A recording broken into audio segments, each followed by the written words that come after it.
이제 우린 지난 여름에 인생은 의외로 아름답다라는 주제로 또 하나님의 은혜를 나눴고요. 그 중간에 또 성회로 모이라라는 타이틀로 또 여름 수련의 말씀을 나눴었습니다. 이제 오늘 우리는 그 기나긴 여름을 마무리하고 새로운 이제 말씀을 시작하려고 합니다. 비유로 말씀하시되입니다. 특별히 누가복음을 통해서 나온 우리 주의 말씀을 함께 나누려고 하고요. 그래서 사실 비유의 말씀이 각 복음서별로 거의 20번 이상 등장을 하는데 한 6가지의 말씀을 선택을 해서 하나님의 은혜를 나누려고 합니다. 예수님께서는 특별히 제자들에게 말씀을 전하시고 가르치실 때 비유라는 그 방법을 통해서 많이 말씀하셨습니다. 비유를 많이 사용하신 이유는 과연 무엇이겠습니까? 여러분, 비유라는 건 우리가 많이 알고 있는 것처럼 하나의 어떤 문법적인 방법론이죠. 비유의 의미가 무엇이냐? 비유는 한자로 이루어져 있습니다. 빗자는 바로 견주다, 돕는다라는 뜻을 갖고 있는 빗자이고요. 그리고 유는 깨우치다라는 의미가 있어요. 그래서 비유를 국어사전에서 찾아보면 어떤 사물이나 그 현상을 비슷한 다른 사물과 현상에 빗대어 표현한다라는 거예요. 쉽게 말하면 직접적인 방법이 아니라 간접적인 표현법 중에 하나가 바로 비유라는 겁니다. 그럼 늘 우리는 의문을 품고 질문을 던지셔야 됩니다. 왜 주님이 비유를 사용하셨을까라는 거예요. 우리는 성경을 볼 때마다, 그리고 예수 그리스도를 생각할 때마다 잊어서는 안 되는 것이 하나 있습니다. 그것은 무엇이냐? 우리 예수 그리스도는 완전한 하나님이시면서 그런 가운데 완전한 인간이라는 겁니다. 우리 주님은 우리 인간을 너무나도 사랑하시고 그들을 구원하기 위해서 하나님께서 낮은 우리의 몸으로 오셔서 인간의 세계로 들어오셨다라는 것이죠. 그 전에는 여러 모양으로 특별히 여러 예언자들을 통하여 말씀하셨지만 이제는 본인이 친히 인간이 되어서 인간의 언어와 인간의 마음을 가지고 우리에게 말씀하시더라라는 겁니다. 조금 더 쉽게 이해하기 위하면 우리가 알아듣기 쉬운 이 언어를 전하기 위해서 인간이 되셨다라는 겁니다. 또 다른 표현으로 말씀을 드리면 예수님께서 인간이 되었다는 건 무엇이냐? 예수님이 하나님이시지만 2000년 전에 저 팔레스타인 유대 땅에 오셔서 그 유대의 문화와 유대의 언어와 관습과 환경에 영향을 받는 삶을 살아내셨다라는 겁니다. 그래서 그 마음, 그 상황에 따라 말씀을 전할 수밖에 없었다라는 것이죠. 그래서 우리는 성경을 볼때 우리가 좀 오해할 수 있는 것들 중에 하나는 무엇이냐면 성경은 분명 과거의 문화 속에 쓰여졌는데 자꾸 오늘의 시각으로 보려 한다라는 것이죠. 그래서 성경의 어떤 본뜻을 왜곡하거나 오해하는 경우들이 많이 있더라는 겁니다. 그런데 우리는 그 시대로 돌아가서 그 시대의 상황과 마음을 품고 성경을 보셔야지 온전한 뜻을 깨달을 수 있다는 겁니다. 특별히 이런 비유의 말씀도 마찬가지입니다. 그 당시의 상황을 우리는 이해하면서 읽어 내려가셔야 됩니다. 근데 그런 맥락과 상관없이 이런 본문을 풀어가는 많은 집단들이 있습니다. 대표적으로 우리가 많이 익히 들은 신천지 같은 집단입니다. 신천지는 비유풀이를 상당히 많이 강조합니다. 이 비유는 그냥 어쨌든 다 좀 속어 일순인데 깔때기가 됩니다. 이거는 다 어떻게 표현해서 결국은 다 이만희를 뜻한다, 이런 식의 접근이 많이 있더라라는 겁니다. 아마 예수님께서는 상상도 못하는 결론, 적용을 그들은 지금 하고 있다라는 것이죠. 다시 돌아가서 그렇다면 예수님께서 왜 비유의 말씀을 하셨느냐? 다시 우리는 이것을 이해하셔야 됩니다. 예수님께서는 이야기를 통해서 더욱더 우리에게 큰 시각을 열어주신다라는 겁니다. 어떤 시대나 편견이 있습니다. 통념이 있고 관점이 있습니다. 근데 이 비유는 우리로 하여금 어떻게 해주냐? 그걸 다 깨트려 주는 거예요. 그것이 갖고 있는 의미를 극대화시켜 준다라는 거예요. 예를 들면 이런 겁니다. 우리가 이제 앞으로 살펴볼 말씀 중에서 누가복음 10장의 말씀이 있습니다. 누가복음 10장은 우리가 흔히 사마리아인의 비유로 이야기합니다. 예수님이 살던 당시에 사마리아인들은 별로 사람들에게 지지를 받지 못하던 유대인들로부터 배척당했던 민족입니다. 근데 그 누가복음 10장에서 가장 누가 선한 일을 하고 아름다운 일을 하느냐면은 사마리아인이 한다는 거죠. 그러니까 예수님은 그런 식의 접근이 많이 있는 거예요. 그냥 늘 상투적인 주제고 흐름이 될 수 있는 이야기에 사람들이 그 이야기를 비유를 통해서 들었을 때 당혹감을 느끼게 한다는 거예요. 첫째 아들과 둘째 아들이 나오는 누가복음 15장 비유도 마찬가지입니다. 보통 첫째 아들은 좀 선한 역할로 나오고 둘째 아들은 좀 말 안 듣는 아들로 나오잖아요. 근데 결국 그 안에서 아버지 품으로 제대로 돌아온 사람 누구냐? 둘째 아들이라는 것이죠. 그런 좀 반전, 역전의 이야기들이 이 비유를 통해서 많이 드러난다라는 겁니다. 그럼 이제 마지막으로, 그러면 왜 우리는 이 비유의 말씀 가운데 사복음서가 다 비유를 이야기하지만 왜 굳이 누가복음을 택했느냐? 누가복음은 9장 후반부부터 18장까지의 그 이야기를 예루살렘으로 향하는 이야기라고 규정짓습니다. 예루살렘으로 향한다는 말의 의미는 뭐냐면 예수님이 십자가를 향하여 나간다는 의미거든요. 그래서 그 사이에 담겨있는 그 비유의 말씀들의 모든 주제의 포커스는 하나님 나라에 맞추어져 있습니다. 그래서 오늘부터 우리는 약 6번에 걸쳐서 예수님의 비유를 통한 하나님 나라의 이야기를 살펴보려고 합니다. 하나님 나라는 어떤 것인지, 하나님 나라에서 벌어지는 일들은 무엇인지를 이제 우리 예배 속의 말씀 속에서 나누어 보려고 합니다. 그래서 이 말씀을 통해서 예수님의 말씀, 하나님의 나라, 그리고 이 비유 모든 것들이 여러분들에게 흥미롭게 다가왔으면 좋겠고, 또 말씀의 어떤 의미, 기쁨을 알아갈 수 있는 하나의 또 방법이 되기를 축복을 드립니다. 오늘 본문은 흔히 말하는 과부와 재판장의 비유로 불립니다. 이 비유의 스토리는 대략 이런 것이죠. 어떤 도시에 재판장과 과부가 있습니다. 과부가 억울한 일을 당해서 재판장을 찾아줬지만 재판장이 들어주지 않았다. 그럼에도 과부는 재판장을 끈질기게 찾아가서 결국 재판장이 과부의 요청에 응해주었다. 이렇게 결론이 돼요. 그래서 많은 사람들은 이 본문을 보면서 어떻게 적용을 하느냐, 우리도 지금 놓여진 수많은 문제들이 있는데 하나님 앞에 끈질기게 매달리고 기도하면 어떤 일이 벌어진다는 거예요? 하나님의 기도에 응답하신다. 이렇게 많이 해석하는 겁니다. 사실 이 본문을 왜 이렇게 해석하느냐, 우리의 바람이 많이 담겨 있는 거예요. 누구나 다 기도하지 않습니까? 누구나 다 기도해서 열심히 기도하면 응답되길 바란다라는 거죠. 그런데 정확하게 말하면 사실 이 본문은 그걸 설명하는 본문이 아니라는 겁니다. 물론 열심히 여러분 기도하셔야 되고 열정 품고 나가셔야 되지만 결론은 이겁니다. 여러분들이 열심히 매달린다고 여러분들이 원하는 답변을 다 얻는 건 아니라는 거예요.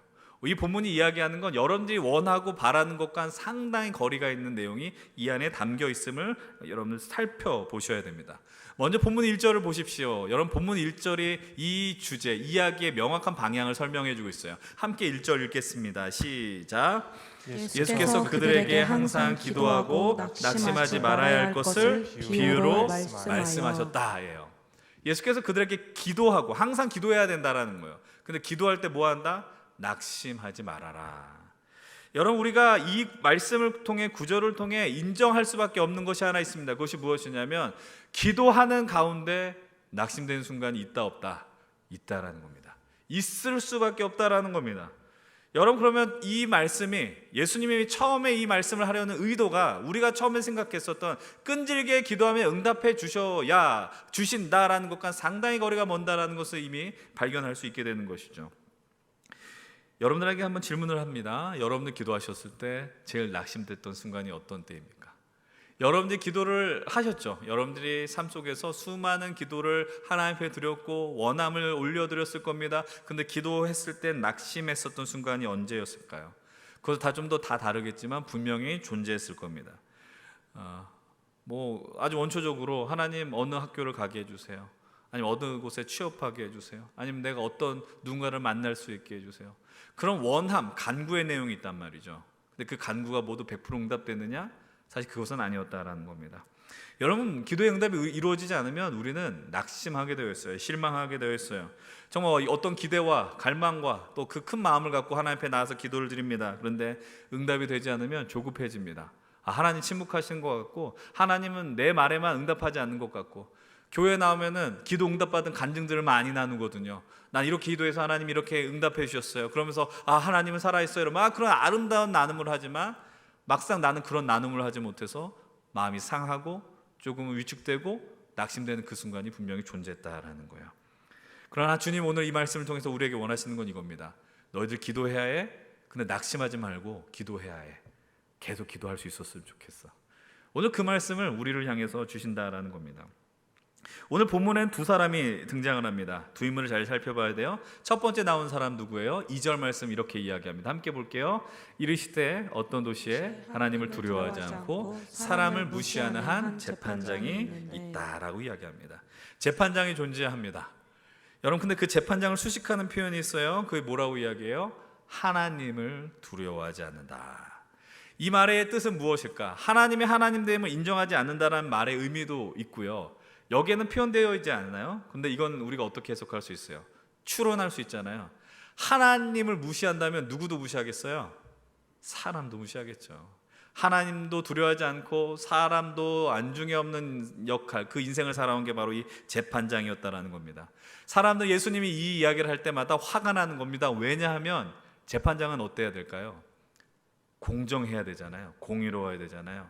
여러분, 요즘 뉴스에 나올 때마다 여러분들 가끔씩 이런 거 있지 않습니까? 누군가를 향해서 아주 나쁜 범죄를 저질렀는데 재판 결과가 터무니도 없는 재판 결과가 나올 때, 아니면 정말 사회에 지탄을 받아야 된 범죄를 저질렀는데 집행유예로 풀려났다, 이런 거 보면 마음에 막 우라통이 터지지 않습니까? 마찬가지라는 거예요. 재판관은 정의로워야 돼요. 하나님의 율법 아래서 말씀, 그것을 재판할 수 있는 능력이 있어야 돼요. 근데 하나님을 두려워하지도 않고 사람을 우습게 여긴 사람이 오늘 등장했다라는 사실입니다. 이런 사람이 어떻게 이 재판장의 위치를 잘 감당할 수 있을까요? 대충 하지 않았겠습니까? 근데 이 사람은 그러니까 사명감도 없는 사람입니다. 어떻게 내가 재판을 잘해야 될까? 그런 마음이 없었다라는 거예요. 여러분들, 이 중동 문화를 여러분 기억할 필요가 있습니다. 중동 문화는 수채 문화가 있습니다. 중동의 문화는 우리 동양과 연결이 되어 있어요. 아시아 문화권이기 때문에. 그렇기 때문에 이 하나님을 두려워하지 않았다는 말의 의미는 내가 재판을 잘 할 마음이 없다라는 마음의 의미와 동일한 것이고, 재판을 잘 할 필요가 없다라는 건 나는 수치 몰라, 부끄러움 몰라, 이런 마음을 품고 살아가는 게 바로 이 재판장이었다라는 겁니다. 계속해서 이 이야기를 들을 때마다 사람은 분노에 차는 겁니다. 이런 감정이 올라왔을 때 우리 주님은 대조적인 인물을 하나 등장시킵니다. 누구냐? 바로 한 과부입니다. 이 과부는 뭐라고 이야기해요? 자주 그에게 가서 내 원수에 대한 나의 원한을 풀어달라고 이야기합니다. 이 여인은 과부예요. 근데 과부인데 어떤 게 있어요? 원한이 있어요. 원수가 있고 원한이 있다. 자꾸 반복해서 말씀드렸었지만 성경의 가장 극빈자와 약자 중에 제일 약자를 대표하는 인물이 누구냐? 과부였다라는 겁니다. 과부는 힘이 없었고요, 그런데 그 힘이 없는 자에게 원한이 존재했습니다. 이 이야기를 예수님을 통해서 들으니 얼마나 이 여인을 향한 긍휼한 마음, 동정심이 많이 생겨났을까요? 근데 동정심을 더욱더 강화시키는 요인이 하나 있어요. 그게 뭐냐면 이 여자가, 과부가 재판장을 향하여 한을 풀어달라고 요청했다는 겁니다. 근데 그 당시에 중동 문화의 하나의 룰이 하나 있습니다. 그게 무엇이냐면 재판을 요청하는 자는 여성 홀로 가지 않는다는 겁니다. 남성이 가서 재판을 요청하거나 남성을 대송해서 간다라는 겁니다. 근데 이 여인은 홀몸으로 재판장 앞에 나서게 된 겁니다. 다시 말씀을 드리면 남편도 없었고 이 여인을 응원할 남자 형제도 존재하지 않았고 자녀도 없었다라는 겁니다. 이 여인은 그런 소송을 홀로 감당했어야 합니다. 얼마나 한숨이 나왔을까요? 한 사람은 하나님을 두려워하지 않는 너무 나쁜 놈이 등장하고, 한 사람은 너무나 불쌍한 한 여인이 등장하는 거예요. 그런데 그 여인의 불쌍함을 이 나쁜 놈은, 재판장은 들어주지 않았다라는 거예요. 이 여인은 승산 없는 싸움을 지금 하고 있는 겁니다. 이 여인이 할 수 있는 일이라고는 단 하나, 내 원한을 풀어달라, 내 이야기를 들어달라, 매번 갔다라는 겁니다. 근데 이 여인이 하는 것, 풀어달라고 요청하는 거에는 없었는데 여기서 표현되는 재판장에게 간다라는 문장이 예전에도 설명을 드린 적이 있는데 미완료로 표현됩니다. 미완료의 뜻을 기억을 하시나요? 어떤 행동을 할 때 그 행동이 끝이 나지 않았다라는 의미를 한다고요. 반복되는 거예요. 이 여자는 이 재판장을 한 번만 찾아간 게 아닙니다. 그 다음날 찾아가고 또 그 다음날 찾아가고 끊임없이 이 재판장을 향하여 나아갔다라는 겁니다. 그거에 대한 결실이 맺어지는 것 같아요. 이제 이후 4절 말씀입니다. 함께 4절 읽어보겠습니다. 그가 얼마 동안 듣지 아니하다가 후에 속으로 생각하되 내가 하나님을 두려워하지 않고 사람을 무시하나. 여기도 본인이 고백하잖아요. 난 하나님 두려워하지 않고 사람을 무시해. 얼마 동안 듣지 않나 라고 이야기했다고요. 수치를 모르는 사람답게 나에 대한 역할의 사명 이해도 없이 과부의 탄원을 계속 무시했는데 어떤 일이 벌어졌느냐. 이 말씀을 때 이렇게 이해하셔야 됩니다. 이 사람의 본성이 변하지 않았어요. 행동만 바뀌었을 따름이에요. 5절 말씀도 이어서 보겠습니다. 과부가 나를 번거롭게 하니 내가 그 원한을 풀어주리라. 그렇지 않으면 늘 와서 나를 괴롭게 하리라 하였느니라. 이 여인이 나를 번거롭게 하니 내가 그 원한을 풀어주리라. 정말 끈질기게 왔던 것 같습니다. 아마 일상이 마비된 거 아닌가? 이런 생각을 해봐요. 아무 일도 하지 못한 이 재판장이 이 여인의 재판만 하진 않았을 거 아니에요. 아마 저는 그런 생각도 해봅니다. 재판 업무를 다 거부했을까? 그건 아닐 거예요. 근데 힘이 없는 사람을 외면했다? 그럼 반대로 좀 나쁘게 생각하면 힘이 있는 사람의 재판은 좀 귀를 기울이지 않았을까? 권력자의 재판엔 마음을 두지 않았을까? 이 사람이었다라는 생각을 해보게 됩니다. 이 사람은 그냥 겉모습만 보면 마음이 바뀌었다 이렇게 생각할지 모르겠으나 자신이 괴로웠어요. 너무 괴로워서 소송을 들어줬다라는 겁니다. 우리식으로 표현해 보겠습니다. 이 여자 때문에 내가 미치겠다라는 거예요. 내가 너무 괴로워서 감당할 수 없다라는 것이죠. 반대 입장에서 생각해 보면 이 여인은 엄청난 용기를 드러냈습니다. 이 본문을 한번 이렇게 상상해 보셔야 됩니다. 이 여인이 여인이 아니라 과부가 아니라 남성이었다면 어떤 일이 벌어졌을까? 듣지도 않았을 거예요. 아마 그냥 집으로 돌려보냈을 거예요. 무시했겠죠. 나 너 같은 사람의 이야기 들어줄 시간 없다라는 겁니다. 근데 여기서 아주 재미있는 표현이 하나 등장해요. 그게 뭐냐면 이 과부가 나를 괴롭게 한다라고 이야기하잖아요. 근데 번거롭게 하고 괴롭게 했다. 근데 괴롭게 한다라는 이 단어 원문을 보면 어떤 단어가 있냐면 그 눈에 멍이 들게 한다 이런 표현이 있어요. 괴롭게 하는데 왜 눈에 멍이 들까요? 이 과부가 이 재판장이 눈을 때렸을까요? 그게 아니고 어두워진다는 의미예요. 멍이 들면 어떻게 해야 돼요? 눈이 파래지고 좀 심하면 검해지잖아요. 얼굴이 검해졌던 것 같아요. 스트레스를 너무 받아서 간이 나빠졌는지 모르겠는데 이 재판관이 너무 스트레스를 받았나 봅니다. 그래서 내가 괴롭다, 내 얼굴이 어두워진다 이 표현을 하는 거예요. 수치를 몰랐던 사람이 이 여인 때문에 너무 괴로워서 얼굴에 수심이 가득하게 되었다라는 겁니다. 저 재판관이 어떻게 했길래 저 과부가 저렇게까지 하냐 막 이렇게 사람들이 또 판단했던 분위기도 되었던 것 같습니다. 결국 이 여인의 청을 들어주지 않으면 큰일 나겠구나 하는 그 상황 속에서 이 여인의 이야기를 들어주게 되죠. 이것이 오늘 예수님께서 제자들을 향하여서 주신 비유의 전부의 이야기입니다. 아마 한국인들은 믿음이 없는 한국인들은 이 본문을 읽으면 예수님의 이야기를 들으면 이렇게 적용하기가 쉽습니다. 그래 한국은 관공서에서 어떤 일을 진행을 하려면 진상짓을 벌여야 된다. 이렇게 적용할지도 모르겠어요. 그리고 한국교회 일반 성도들은 본능적으로 아까 처음에 이야기했던 것처럼 이렇게 반응합니다. 그래 하나님 앞에 끈질긴 기도를 해서 내가 결국엔 기도응답 받아야지 이렇게 적용하려고 한다는 겁니다. 그러나 처음에 말씀 시작할 때 미리 말씀드렸던 것처럼 이 본문은 그 이야기를 하는 게 아니었다라는 겁니다. 다시 한번 기억하십시오. 예수님 이렇게 이야기합니다. 제자들을 향해서 너희들이 항상 기도하고 낙심하지 말아야 하는, 낙심하게 되는 이유는 이겁니다. 기도응답이 당장에 벌어지지 않는 것 같지만 계속 기도해야 하는 이유에 대해 말씀하시는 비유다라는 사실입니다. 그렇다면 이 본문을 통해 예수님이 우리에게 진짜 주려고 하시는 마음은 무엇이었느냐? 우리는 이유 말씀을 통해 힌트를 발견하게 되죠. 6절 7절인데요 함께 6절 7절 읽어보겠습니다. 주께서 또 이르시되 불의한 재판장이 말하는 것을 들으라.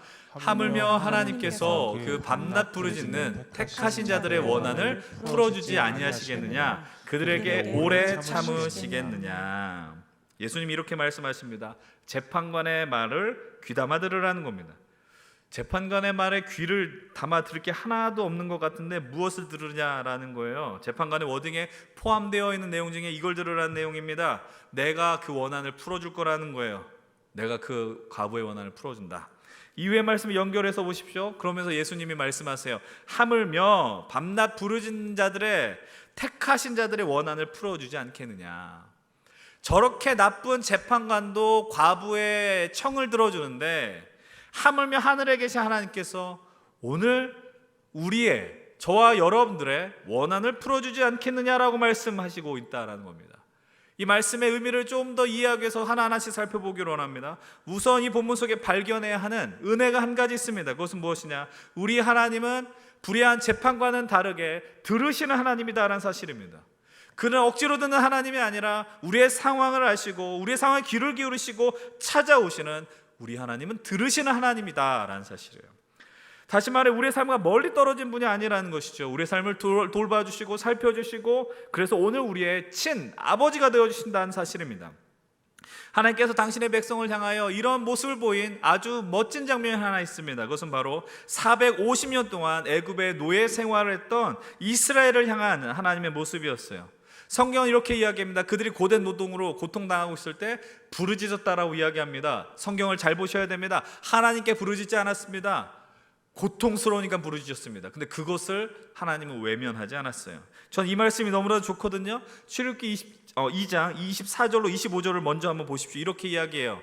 하나님이 그들의 고통 소리를 들으시는 이유는 여기 나와요. 하나님이 아브라함과 이삭과 야곱에게 세운 언약을 기억하셨다라는 거예요. 여러분, 이 사실이 중요합니다. 하나님은 하나님의 약속을 그들은 기억하지 못했지만 하나님이 기억하셨어요.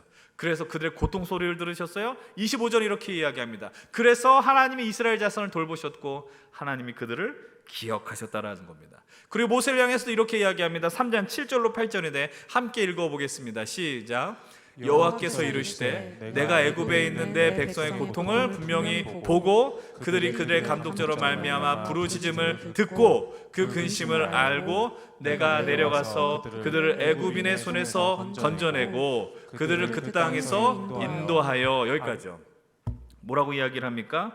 고통 소리를 들으시고 그리고 언약을 기억해 주셨고 3장으로 넘어가시면 내 백성의 고통을 분명히 보고 그들의 부르짖음을 듣고 그 근심을 알고 내가 그래서 그들을 건져내기 위해서 내려갔다라고 이야기를 합니다. 이 하나님이 이들만의 하나님이 아니라 살아계셔서 오늘 우리와 함께 하시고 이 예배를 받으시고 우리를 먹여주시고 입혀주시고 책임져 주시는 하나님이심을 진실로 받아들이시고 믿으셔야 합니다. 우리의 가슴 깊은 고통과 원한과 어둠의 소리까지 외면하지 않고 받아주시고 들어주시는 하나님이 바로 그 오늘 우리의 하나님이심을 고백하셔야 됩니다. 이 말씀에서 여러분 놓치지 말아야 되는 큰 전제 그림이 무엇입니까? 우리의 믿음의 근거와 기반과 그 자리는 바로 우리의 숨소리까지 들으시는 하나님이시다라는 사실입니다. 그 하나님이 오늘 우리의 모든 걸 기억하고 보고 계시다라는 거예요. 다시 말씀드립니다. 그분은 이 불의한 재판장과는 전혀 다른 하나님이시다라는 사실입니다. 그렇다면 두 번째로 이 본문 속에서 놓치지 말아야 되는 주님의 은혜와 마음이 하나 있습니다. 다 7절을 주목해서 보세요. 뭐라고 이야기를 해요? 하나님은 택하신 자의 원한을 들으신다는 거예요. 7절 말씀 다시 읽겠습니다. 시작. 하물며 하나님께서 그 밤낮 부르짖는 택하신 자들의 원한을 풀어주지 아니하시겠느냐, 그들에게 오래 참으시겠느냐. 주목해서 보셔야 하는 부분이 무엇이냐? 우리는 우리의 손이 먼저 닿을 수 있는 것을 먼저 시선이 갑니다. 밤낮 부르짖는 것, 여기에 시선이 가요? 아니에요. 밤낮 부르짖는 것 귀해요. 그러나 더 중요한 포인트는 이겁니다. 택하신 자들의 원한을 풀어주신다는 겁니다. 하나님이 택하신 자들의 원한을 풀어주신다. 그럼 질문하십시오. 이 택하신 자는 누구냐라는 거예요. 이 본문에선 당연히 이 연약한 과부이겠죠. 그것을 오늘 말씀을 전하던 당시, 그것만이 아니라 오늘 이 말씀을 듣는 이 현실 속에서 이 택하신 자는 누구일까요? 그것은 바로 하나님을 우리의 아버지로 고백하고 예수 그리스도의 주되심을 믿으며 살아가는 하나님의 백성, 하나님의 자녀들을 의미하는 것입니다. 그럼 오늘 우리는 또 우리에게 드는 의문이 하나 있어요. 그것이 무엇이냐? 하나님이 택하신 자들로 살아갈 때 왜 원한이 생기냐라는 거예요. 여러분, 믿음을 살아갈 때 왜 원한이 생길까요? 원한은 언제 생깁니까? 억울할 때 생기는 겁니다. 그러면 내가 이 믿음을 따라 살아가는데 왜 억울한 일이 왜 벌어지냐라는 겁니다. 복잡할 게 없어요. 우리는 믿음을 따라 살아가면서 하나님의 자녀로 살아갈 때 손해를 보는 것 같은, 억울함과 같은 일을 경험할 수밖에 없음을 인정하셔야 됩니다. 믿음을 따라 살아가며 억울한 일을 당할 수밖에 없다라는 겁니다. 왜냐하면 로마서 12장 2절과 에베소서 말씀과 같이 우리는 이 세상을 본받으며 살아가서는 안 되는 인생들이고 세상 권세 잡은 자들의 통치를 거부하는, 저항하며 살아가는 자들이기 때문입니다. 그런 삶을 사는 게 우리예요. 세상의 통치를 따라 살며 하나님을 믿고 살아가는 자들이 아닙니다. 이 세상을 본받으며 살아가야 하는 자들이 아닙니다. 이 세상의 흐름을 거부할 수 있는 믿음을 가지셔야 합니다. 그렇기 때문에 원한이 생겨요. 그렇기 때문에 내 안에 원망이 생길 수 있다고요. 왜요? 하나님, 내가 이 믿음을 따라 살아가는데 왜 내게 이 아름다운 길이 보이지 않느냐라는 거예요. 그래서 예수님께서는 이렇게 말씀하셨어요.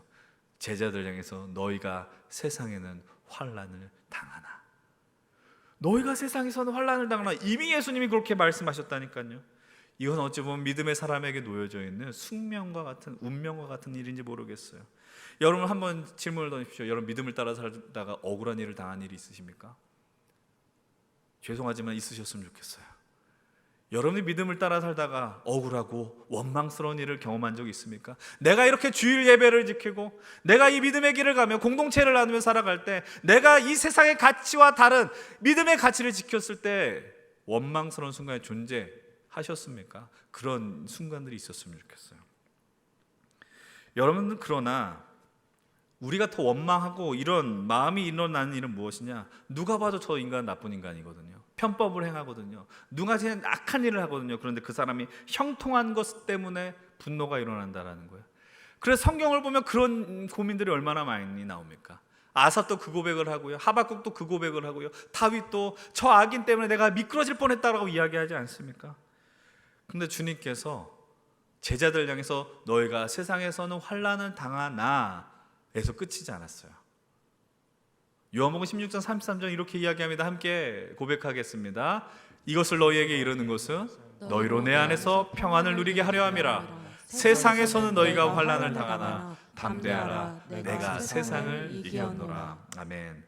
예수님은 말씀하셨습니다. 너희들이 믿음을 따라 살아갈 때 환난을 당할지 모르겠지만 환난을 감당할 수 있는 능력이 있음을 말씀하십니다. 그것은 무엇이냐? 내가 세상을 이미 이겼다라는 거예요.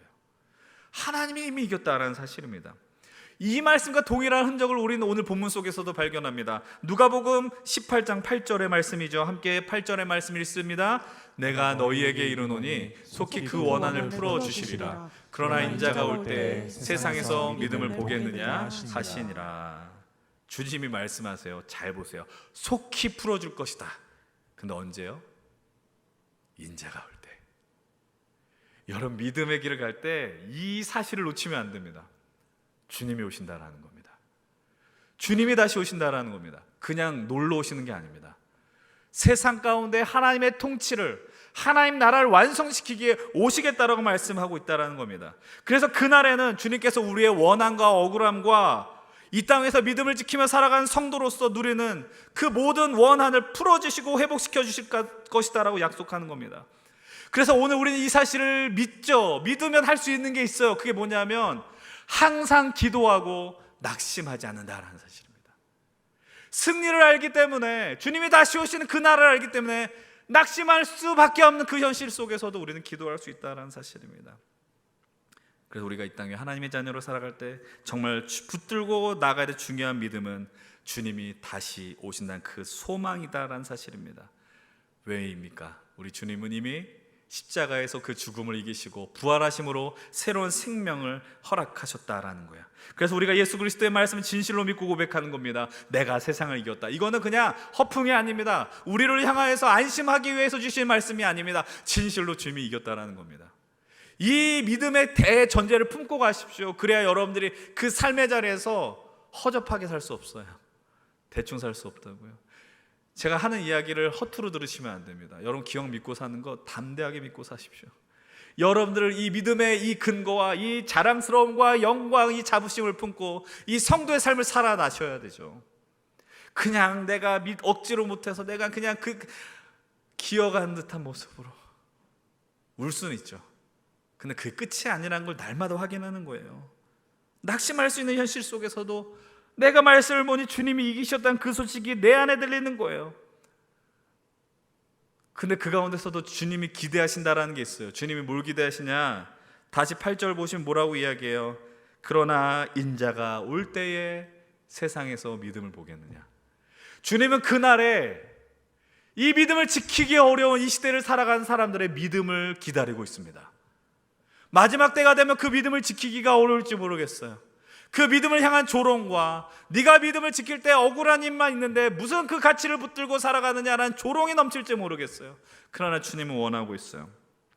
이 환난과 고통과 고난의 순간에 이 믿음을 지킬 자가 누구냐라는 것입니다. 저는 그것이 우리가 될 수 있었으면 좋겠습니다. 우리들이 그 믿음을 따라 승리의 길을 갈 수 있었으면 좋겠습니다. 그래서 우리는 낙심하는 순간에서도 이 믿음을 지지 않고 주님을 향하여 기도할 수 있게 되는 것입니다. 이제 말씀을 정리하려고 합니다. 광고 때 말씀드렸던 것처럼 어제 우리 저를 포함하여 총 22명의 우리 지체들이 한국 기독교 문화유산 탐방을 다녀왔습니다.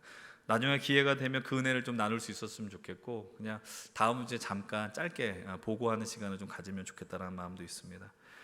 처음엔 정동에 있는 우리 교회와 기관들을 살펴보면서 선교사님들의 흔적을 살펴봤고, 마지막으로는 저 양화진에 있는 100년도 훨씬 이전에 오셨던 선교사님들이 묻힌 그 묘원들을 보면서 많은 생각과 감사와 감격을 느꼈습니다. 그러면서 우리는 그들의 현실을 한번 생각해 보았습니다. 선교사들의 현실은 기도를 했겠죠. 근데 오늘 말씀과 같이 낙심할 수밖에 없는 현실이 그들에게 있었어요. 왜 그럴까요? 그들이 복음의 씨앗을 들고 왔습니다. 근데 이 씨앗이 언제 맺어질지 알지 못하거든요. 그들이 왔었을 때 100년 이후에 한국에는 약 인구 4분의 1이 예수 그리스도를 믿고 세계 10대의 절반 교회가 한국에 넘쳐날 것이고, 그래서 여의도에 수백만의 사람이 와서 집회를 할 것이고, 이런 예상을 누가 할 수 있었겠습니까? 컴컴했어요. 보이는 게 없었어요. 그런 가운데 우리는 선교사님의 한 일기장을 만나게 됩니다. 그 선교사님은 누구냐면 로제타 셔도홀 선교사입니다. 그녀는 먼저 약혼을 했어요. 약혼을 해서 약혼자가 먼저 한국 땅에 와서 선교사 활동을 했습니다. 윌리엄 제임스였습니다. 그 이후에 1년 2개월 이후 로제타도 조선으로 건넜습니다. 그리고 머나먼 이국 땅에서 결혼을 하게 됩니다. 그런데 너무나도 안타깝게도 1년 반 정도의 시간이 지나 남편 윌리엄 제임스가 이 머나먼 땅에서 죽음을 맞이하게 됩니다. 이후 로제타는 미국으로 돌아가게 됩니다. 이건 너무나도 당연한 귀결입니다. 생각해 보십시오. 내 사랑하는 남편 선교하기 위해서 왔지만 그는 사라졌습니다. 그럼 여기 남아 있을 이유가 없거든요. 당연한 결과의 수순 아니었겠어요? 그런데 그녀는 이해할 수 없는 행동을 합니다. 2년 3개월이 지나서 다시 조선 땅으로 돌아오게 됩니다.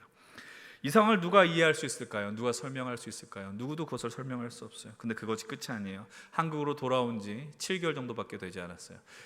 사랑하는 둘째 딸 에디스를 먼저 하늘나라로 보내게 됩니다. 지금으로 치면 큰 병도 아니었겠지만 그 당시에는 고칠 수 없는 이질이라는 병이었습니다. 이제 아무리 봐도 그녀가 한국에 도저히 머물러야 하는 정당한 이유를 발견하는 건 불가능한 일일지 모르겠습니다. 근데 중요한 사실은 이것입니다. 그녀는 한국을 떠나지 않았고 이 선교의 자리를 피하지 않았습니다. 그녀는 자신의 일기 속에서도 아주 솔직하게 표현했습니다. 자신에게 일어난 일들이 다 이해되거나 믿음으로 받아들일 수 있다고 고백하지 않았습니다. 그러나 그것은 고백했어요. 그가 알았던 것 하나가 있었어요. 나를 이 땅에 보내주신 분이 하나님이시고 여전히 하나님이 자기를 사랑한다는 것을 믿었습니다. 하나님께서 자기를 포기하지 않고 이 믿음의 자리에 거하도록 인도해 주셨다는 것을 믿었다라는 것이죠. 그것이 이 여인이 이 한국 땅에서 복음을 계속 전할 수 있는 가장 유일한 강력한 힘이었으며 은혜였다라는 것입니다. 그래서 그녀는 자신의 일기장에 이런 기도를 고백합니다. 예수 인도하소서, 어둡고 길 모르니 나를 도와주소서. 지난주 나눴던 말씀과 연결이 되는 듯합니다. 우리는 여전히 길이 보이지 않습니다. 특별히 선교사들은 더 그랬을 것입니다. 그들이 한국을 떠난다고 해서 비난할 수 있는 사람은 없거든요. 아니 제가 이 로제타의 친구였다면 저 이렇게 권유했을 것입니다. 너의 고향으로 돌아가라. 너의 고향으로 돌아가서 너의 사랑하는 가족들과 함께 이 믿음의 길을 가라라고 요청했을 것입니다. 그러나 그는 이렇게 고백합니다. 주님 인도하여 주십시오. 도와주십시오. 로제타의 삶을 한번 여러분들 우리의 삶을 한번 연결시켜 보십시오. 우리는 그런 삶을 미안하지만 절대 살아낼 수 없습니다.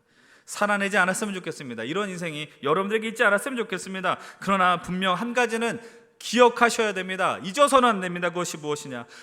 성도란 무엇이냐라는 거예요. 우리가 이 시간 이 시대 속에 믿음을 갖고 살아간다는 건 무엇이냐라는 거예요. 그날이 있음을 믿는 자들이라는 거예요. 주님이 다시 오심을 믿는 인생들이라는 거예요. 그런데 그날을 기다리는 건 늘 유쾌한 일만 있지 않아요. 이 땅에서 늘 우리를 괴롭게 하고 어려운 일들이 늘 항상 대기하는지 모른다고요. 그러나 주님의 말씀이 이 땅 위에 이루어짐을 진실로 믿고 살아가는 것입니다. 하나님의 정의가 이 땅에 이루어질 것 진실로 믿고 살아가는 것입니다. 그것이 오늘 우리가 성도로서 이 땅에 드러내야 될 삶의 모습이라는 것이죠. 하나님을 믿는 그 일은 오늘 당장 우리에게 손해로 다가온지 모르겠습니다. 우리에게 실패로 다가올지 모르겠습니다. 그런 현실들이 얼마나 많이 있겠습니까? 그래서 우리는 오늘도 원한이 있을 수 있고 원망과 괴로움이 있을지 모르겠습니다. 그러나 이것을 기억하십시오. 주님은 분명 오시고 주님은 분명 승리를 우리에게 선언하셨습니다. 그래서 우리는 할 수 있는 것이 있습니다. 항상 기도하고 낙심하지 않는 것입니다. 기도라는 것은 오늘 우리에게 당장 놓여진 문제를 해결하기 위한 간구의 방법처럼 생각할지 모르겠습니다. 맞습니다. 여러분들 문제가 있으면 기도하십시오. 그러나 그 기도는 하나님이 나의 아버지 되심을 고백하는 자녀로서의 누릴 수 있는 특권이라는 사실도 잊지 않았으면 좋겠습니다. 내 사랑하는 아버지에게 나의 삶을 올리는 것이 바로 그 기도라는 사실입니다. 나의 기도를 들으시는 그 하나님은 악한 재판관이 아닙니다. 그 누구보다 선하시고 나의 삶을 아주 선명하게 보시는 선한 하나님이시다라는 것을 기억하십시오. 자꾸 기도를 통해서 하나님을 내 인생에 집어넣지 마십시오. 미리 마련한 답변을 가지고 하나님 왜 이 답변들을 해주지 않느냐라고 원망하지 마십시오. 그냥 주님께 맡기는 겁니다. 내 삶을 올려드리는 겁니다. 그렇게 될 때 우리는 진실로 기도할 수 있고 낙심할 수 있는 그 상황 속에서도 주님을 향한 시선을 놓치지 않을 수 있습니다. 여러분은 그 믿음의 길을 함께 갈 수 있길 소망합니다. 자녀된 특권을 붙들고 살아가길 소망합니다. 주님이 승리하셨다는 이 영광의 시간, 영광의 소식을 여러분들 심령 깊은 곳에 새기며 나가십시오. 오늘도 우리는 이 예배당 문을 열고 나갈 때 여전히 나를 원망하고 억울하게 하는 일이 있을지라도 낙심하지 마시고 주님께 기도하며 하나님 나라 백성답게 영광스러운 믿음의 길, 승리의 길을 걸어가시길 주의 이름으로 간절히 축원을 드립니다.